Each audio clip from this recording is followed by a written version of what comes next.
계속해서 이제 해상 운송에 대해서 보도록 하겠습니다. 자, 해상 운송은 앞에서 우리가 봤던 것은 이제 선박을 해상 운송을 하는 기업 주체들, 그렇죠?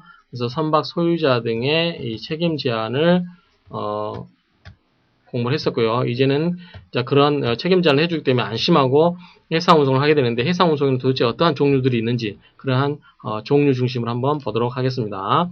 자, 해상 운송이라고 하는 것은 호천, 항만 외에 어디서 해상에서, 그래서 우리가 앞에서 배웠죠. 자, 해상법은 대상보다 바다다. 그렇죠? 그래서 호천이라든가 항만은 아니다 라고 이렇게 배웠죠. 따라서 해상 운송도 역시 이 호천이라든가 항만을 제외한 해상에서 선박에 의한 물건의 운송 또는 여객의 운송을 하는 것을 목적으로 한다라고 했습니다.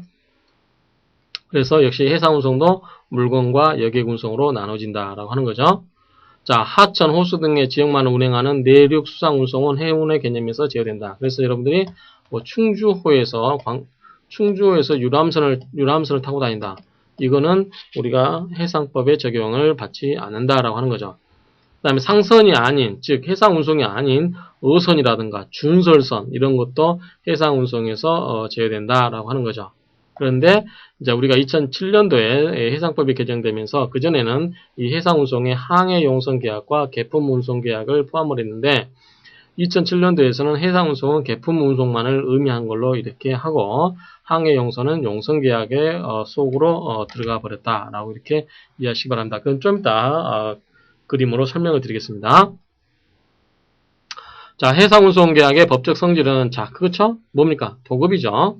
자, 내가 이 물건을 송화인이 한국에 있는 송화인이 미국에 있는 수입상한테 이 물건을 보내야 됩니다. 신발을 보내야 되는데, 아니면 TV를 보내죠. LCD TV를 보내야 되는데 이거를 물건을 갖고 와서 싣고 가서 배달해 주라. 완성을 하는 거죠. 그래서 일의 완성을 목적으로 하는 도급계약이고 낙성계약이고 유상계약이다. 낙성은 뭐 별도의 요물계약이 아니고 당사자 간의 승낙으로 된다라고 하는 거죠. 유상계약은 돈 주고 한다는 거고. 그래서 유상계약 때문에 뭐가 입니까? 유료라는 거죠. 자, 해상 운송의 주체는 자, 운송인이죠. 자, 이 사람입니다. 운송인. 그렇죠? 운송인은 누가 있습니까? 자, 운송인은 선박 소유자가 가장 대표이겠죠. 자기 선박을 가지고 운행하는 사람, 그 다음에 선체 용선자, 전기 용선자도 다 포함이 됩니다. 이 선체 용선자라든가 전기 용선자, 이거는 여러분들이 이제 처음 접하는 개념이기 때문에 뒤에서 설명을 드리도록 하겠습니다. 자, 해상 물건 운송 계약은 당연하겠죠. 자, 당사자 일방이, 즉 해상 운송인이 상대방, 송화인이죠. 송화인 또는 용선자가 물건 이거를 좀 날라달라. 물건의 해상 운송을 부탁하니까, 청약을 하니까 이 배를 가진 사람이, 자, 해상 운송이죠. 해상 운송인이 싣고서 뭡니까? 즉, 싣고서 날라주는 것을 인수한다고 그러죠. 인수하고 이것을 뭐해서 상대방에서 뭘 달라? 보수를 달라고 해가지고 성립하는 계약이다라고 하는 거죠. 기존에는 이제 물건 운송과 여객 운송으로 나눠졌는데 우리 2007년도 개정상법은 개품 운송, 해상 운송 계약, 항해 용선 계약, 전기 용선 계약, 선체 용선 계약, 그 밖에 이제 운송 증서 해가지고 산하증권 이렇게 규정을 하고 있다는 점이 특징인데 그 내용을 이제 하나씩 보도록 하겠습니다. 자, 개품 운송은 뭐냐? 개품이 뭐냐면 낱개자죠. 낱개, 물건 품자, 낱개를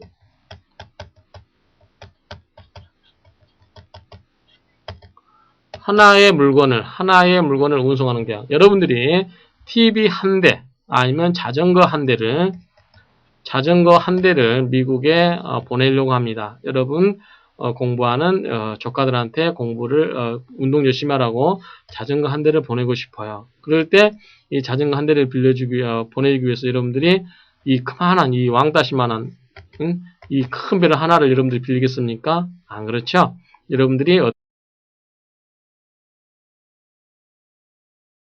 됩니까? 미국에 가는 여러 사람들에게 많은 물건들을 보낼 거 아닙니까? 그 물건들을 모아서 한꺼번에 보내는 선이 있죠.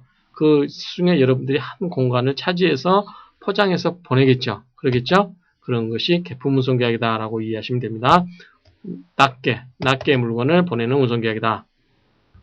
그래서 운송인이 이 개개의 물건을 해상에서 선박으로 운송할 것을 인수하고 송화인이 이에 대해서 운임을 지급할 것을 약정하는 것. 그렇죠? 그렇게 해서 효력이 생기는 거. 우리가 이제 택배를 미국에 보낸 경우도 있죠. 그러면 그 물건들을 이제 배로 보낼 거냐, 항공기로 보낼 거냐 해서 우리가 배로 보낸다고 했을 때 그 모든 물건들을 모아가지고 하나의 배에다가 싣고 가겠죠. 그래서 시간이 좀 소요되겠죠. 그래서 선박회사가 여러 하주와 화물의 운송을 개별적으로 맺는 것으로 화물을 여러 하주로부터 받아 함께 선적함으로 정기선에 의한 경우가 많다. 자, 정기선이라고 하는 것은 자, 부산에서 미국으로 정기적으로 어떤 이 선박 선주가 이 배를 자, 1월 1일 날 부산에 출발해서 미국으로 갑니다. 그래서 1월 30일 날 매달 30일 날 미국에 도착하는 거고 또 미국에서 또 옵니다. 그러고 나서 또 3월 1일 그러니까 매주 홀수달의 첫째 주 일요일 날 이렇게 갑니다. 첫째 주가 아니죠. 홀수달의 첫째 날에 매주 매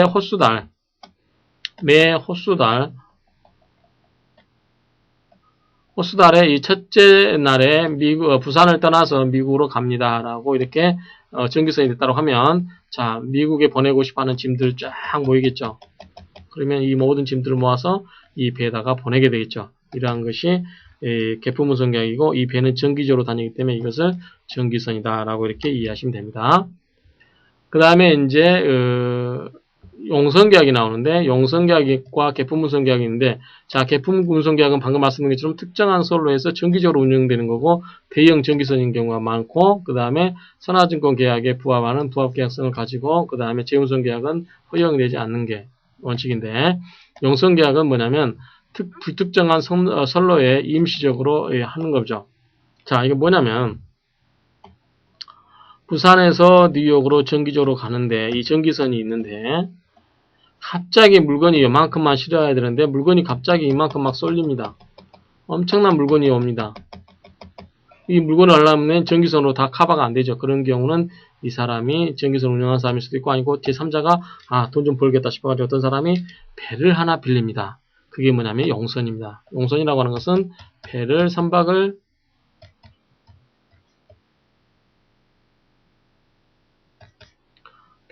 인자가 여기 와야 되죠. 배를 빌리는 겁니다. 그래서 빌리는 건데 이 용선이라고 하는 것은 배를 빌리는 것이다라고 생각하시면 됩니다. 그렇게 해서 이 정기선 말고도 여러 개의 이 용선 계약이 갈 수가 있겠죠. 그래서 불특정한 선로에서 임시적으로 운영되고 대부분 소형이고 각 계약마다 정해지고 재운송 계약도 허용이 되고 그렇죠. 이렇게 된다라고 이렇게 이해하시면 됩니다. 자, 그랬을 때 이제 용선 계약은 좀 이따 설명을 드리고 자, 이번에는 여객운송이 있고 또 뭐가 있을까요? 물건 운송이 있겠죠. 그래서 해상 여객운송 계약은 역시 물건 대신에 사람을 출발지에서 독자지까지 이 선박으로 사람을 날라주는 것을 약정하고 상대방이 거기에 대해서 운임을 지급할 것을 약정함으로써 생기는 효력이 되는 것이다 라고 하는 거죠. 자, 그러면 이제 자세하게 하나씩 보겠는데 용선 계약을 보도록 하겠습니다. 자, 용선 계약은 뭐라고 그랬죠? 배를 빌리는 거라고 그랬죠? 자, 용선 계약은 선복이라고 하는 것은 배 공간이죠. 배의 공간을 빌리는 그러한 용선 계약인데, 자, 운송인인 선박 소유자 등이 선박의 전부 또는 일부의 선박을 제공하여 이것을 적재된 물건을 운송할 것을 약정하고 용선자가 이에 대해서 보수를 지급할 것. 그래서 이 선박을 통째로 이렇게 빌리는 경우도 있고 선박에서 자리가 남은 경우 이 부분만큼만을 빌릴 수 있는 거죠. 그래서 이거는 전부 용선하는 거고 이건 뭡니까? 일부를 용선하는 거죠. 이렇게 이해하시면 됩니다.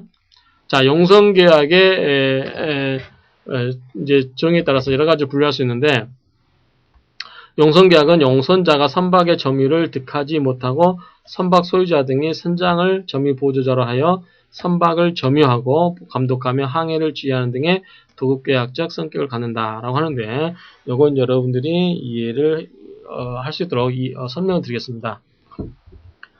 자, 아까 부산에서 NY로 갔을 때 이 많은 물건들이 막 쏟아지기 때문에 제가 이 선적 단위가 3개, 4개, 5개, 6개라고 합시다. 그럴 경우에 제가 배를 빌립니다. 근데 제가 돈이 없어요. 그렇기 때문에 선박을 갖고 있지는 않습니다. 그래서 제가 이 전기선으로 가는 것은 이거 하나밖에 못 갑니다. 그렇기 때문에 이 5개를 나르고 싶어서, 날라서 돈을 벌고 싶어서 어떻게 하냐면 배를 빌립니다. 그럼 자, 이만한 배를 빌렸습니다. 자, 선박 소유자가 있겠죠. 선박 소유자가 있고, 자, 나승선이가 이 배를 빌립니다. 배를 빌려요. 그러면 이 배를 빌렸을 때, 이 배를 저 혼자 운행해서 갈 수 있겠습니까? 불가능하죠? 제가 배 아무것도 모릅니다. 운전할지도 모릅니다. 어떻게 할 수 없죠? 그랬을 때, 여기에, 자, 누가 필요합니까? 선장이 필요합니다. 그 다음에 누가 필요합니까? 항해사가 필요합니다. 항해사도 뭐 1급이 있고, 3급이 있고, 막 그렇게 있죠? 잘은 모릅니다만 아마 그럴 겁니다. 그 다음에 여기서 여러 가지 일해주는 뭐 주방장도 필요하고 여러 가지 사람들이 필요할 거였죠. 그래서 대표적인 게 뭡니까? 선박 사용인이겠죠. 이러한 사람들이 다 필요합니다. 그랬을 때, 자, 이것을 제가 선박 소유자한테 빌리면서, 자, 당신이 선장을 포함한 모든 사람을 당신이 다 제공하는 그 상태에서 배만 내가 빌리겠다라고 하는 거죠. 배만 내가 빌리고 그 선장이라도 있는 것은 당신이 데리고 있는 사람을 써주시오라고 하는 게 제가 속이 편합니다. 그쵸? 그렇지 않고 제가 당신 배만 빌려주시오. 내가 내 입맛에 맞는 사람을 다 내가 쓰겠습니다. 내가 선장도 새로 고용을 하고 뭡니까? 그렇지 않고 항해사도 내가 다 고용을 하겠습니다. 라고 하는 거죠. 그랬을 때 자, 여기서 여러분들이 집중하십시오. 뭐냐면 자, 선박 소유자가 선장이라든가 항해사 이런 사람들을 다 구비해서 빌려주는 거, 이것을 뭐라고 하냐면 용선계약이라고 합니다. 일반적으로. 그랬을 때 자, 배를 빌리는 제가 이 배를 빌릴 때 자, 내가 부산에서 뉴욕 갈 걸만 빌린다라고 하면 뭐냐면 이거는 항해죠. 항해 단위로 용선을 빌리는 거죠. 지금 뭐냐면 일정한 항해 구간만 내가 배를 빌리는 거예요. 내가 부산에서 싱가포르 가는 그것만 빌린다든지 내가 부산에서 뉴욕 가는 것만 빌린다고 할 때 그것을 항해 용선 계약. 항해 용선 계약은 뭡니까? 선박 소유자가 선장을 다 채워줍니다. 선박에 필요한 기름도 다 집어넣어줍니다. 선박에 필요한 뭡니까? 음식물도 다 집어넣어줍니다. 나는 이 모든 것에 대해서 감사하면서 선박 소유자한테 돈만, 용선료만 지급하면 됩니다. 그런데 나는 이 선박을 이러한 항해 단위로만 쓰고 싶습니다. 그것이 뭐냐면 항해 용선 계약입니다. 그렇죠? 제가 좀 사업을 하다 보니까 돈이 남고 그래서 좀 배짱이 커졌습니다. 어떻게 할까요? 자, 내가 부산에서 뉴욕 가는 것도 할 수 있지만 필요한 경우는 내가 부산에서 하와이 갈 수도 있고 그 다음에 필요한 경우 내가 싱가포르도 가겠다라고 이렇게 하는 거죠. 그런 경우는 뭐냐면 자, 네가 다 제공을 하는데 이건 뭐냐면 날짜 단위로 빌리자. 자, 언제 1월 1일부터 12월 30일까지는 내 마음대로 쓰겠다. 어딜 가든 내 마음대로 쓰겠다. 라고 하는 게 뭐냐면 요거는 기간 용선 계약이라고 합니다. 기간 단위로 빌리는 거죠. 기간 단위로 빌리는 거죠. 항해 용선, 기간 용선. 이해하시죠? 항해 용선과 기간 용선. 용선은 용선이다. 용선은 뭐냐면 선박 소유자가 선박에 필요한 모든 인적, 물적, 시설을 다 갖춰가지고 다 이 용선자에게 주는 것이다. 그럴 경우에 선장에 대한 지휘권을 실제로 누가 갖고 있습니까? 누구의 지시 받아야 됩니까? 이럴 경우는 선박 소유자가 지시를 하겠죠. 그래서 선박 소유자가 선장을 통해서 간접 점유를 하게 되는 거죠. 그래서 이 선박 소유자 등이 선장을 간접 점유자로 하여라고 하는 말이 이런 뜻입니다. 그렇죠? 그래서 선박 소유자가 다 지시를 합니다. 그럴 경우에 이 빌리는 사람이 항해 단위로 빌리게 되면 항해 용선 계약이 되고 기간 단위로 빌리게 되면 기간 용선 계약이 된다. 전부 빌리게 되면 전부 용선이고 일부 빌리게 되면 일부 용선 계약이다. 됐죠? 쉽죠? 주 용선 계약하고 제 용선 계약은 잊어버리기 바랍니다. 그러면 이렇게 빌렸습니다. 그러면 결국은 이건 뭐다? 누가 지배한다? 선박 소유자가 다 이 선체에 관해서 지배를 하고 있다라고 이렇게 이해하시면 됩니다. 그러면 이 사람들이 누구 말 듣겠어요? 선장이라든가 항해사, 이 사람들이 누구 말 듣죠?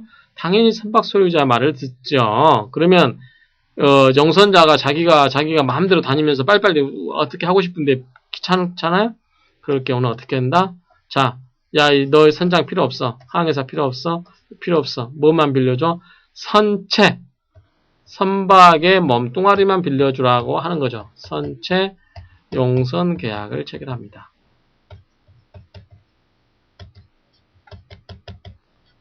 그쵸? 선체 용선 계약. 그래서 선체만 빌려주라. 필요한 선장이며 회원이며 그러한 시설은 누가 한다? 내가 다 알아서 하겠다라고 하는 거죠. 그래서 이것을 선체 용선 계약이라고 한다. 그래서 이것은 선장이라든가 이런 것을 누가 지시한다? 용선자가 다 지시하게 된다라고 하시면 됩니다. 선장도 뽑고 그렇죠? 그 다음에 이 선체에 들어가는 기름이며 이런 것을 다 용선자가 알아서 부담을 하면 된다라고 하는 거죠. 그래서 용선계약의 종류 이런 거 있는데 여러분들이 이렇게 이해하시면 된다라고 하는 거죠. 어렵지 않죠? 그러면 좀 전체적으로 마무리를 하고 정리를 하게 되겠습니다. 자, 배를 가지고 있는 사람이 선박 소유자 가장 기본적이죠. 그렇죠? 근데 배를 가지고 있으면서도 배를 가지고 있지 않으면서도 운송을 하고 싶어요. 그런 사람들은 뭐다? 용선을 하게 됩니다. 용선을 하게 되죠. 용선을 하게 되면 우리가 통상적으로 뭐다? 선박 소유자가 누굴 지배한다? 선장 등을 다 지배하고 있다. 라는 전제에서 빌리는 사람은 용선자는 뭘 하게 된다? 이것을 항해, 즉 특정 항해, 부산에서 뉴욕으로 갈 것이냐, 부산에서 싱가포르로 갈 것이냐 이런 식으로 항해 단위로 배를 빌리는 게 있고 그 선장은 누가 다 갖춰준다? 기름이며 이런 건 누가 다 한다? 선박 소유자가 다 제공을 하겠죠. 그 다음에 이것을 항해 단위로 아니고 기간 단위로 이렇게 빌릴 수도 있다라고 하는 거죠. 그래서 이렇게 하는 경우가 있고 이 귀찮다. 그랬을 때 이것을 어떻게 하냐면 선장 등을 폐지해버리고 용선자가 다 선임하는 선체 용선 계약이 있다. 그래서 배만 빌려오는 거 말 그대로 선체 배 몸만 빌려오고 나머지는 누가 다 한다? 용선 계약자가 다 알아서 한다. 그래서 이거 톨잘 들어서 우리가 용선 계약이다 한다. 이렇게 이해하시면 됩니다. 그러면 선박 소유자가 있고 뭐가 있습니까? 용선자가 있습니다. 그 다음에 여러 가지 이렇게 이제 이 가장 대표적인 해상 운송의 주체가 되겠죠. 그래서 이 주체자는 뭐다? 결국은 나중에 이제 실제로 운송을 하겠죠. 운송하게 되면서 책임이 따른 일이 생기게 되면 이 책임 제한을 주장할 수가 있다. 그래서 우리가 앞에서 봤던 책임 제한 주체는 선박 소유자, 용선자 등이 된다라고 공부를 했죠.